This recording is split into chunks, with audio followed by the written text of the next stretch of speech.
haweenada ka mid ah waxaan ka imaaday xaafadda walaashay. Anigan waxaan degnaa meel magaalada xoogaa u jirta. Xilligaas waxay ahayd xilli habeennimo ah, 3 saac habeennimo ah. Marka waxaan deganahay waddada agteeda meel gees ah. Haweennimadkii waxaan imid gurigeyga. Xilligaas waxaan ka maqnaa ku dhawaad 2 toddobaad.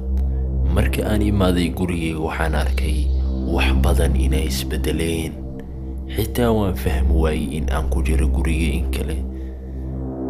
Waxaa ii daarmi waayey nalalkii guriga oo idil gebi ahaan.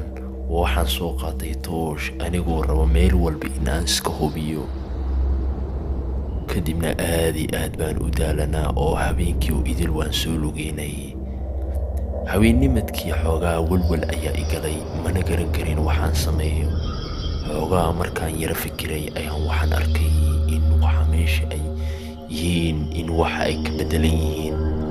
Kadibna aad iyo aad baan u walwalay. Xilliyada qaar xataa waxba ayaa i daba socday.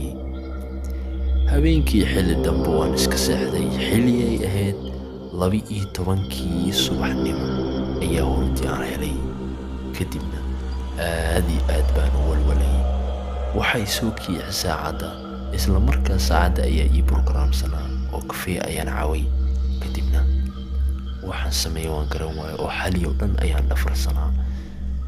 Cabaar markii aan joogay ayaan waxaan arkay intaan kafeega cabayay in warqad meesha la ii soo dhigay.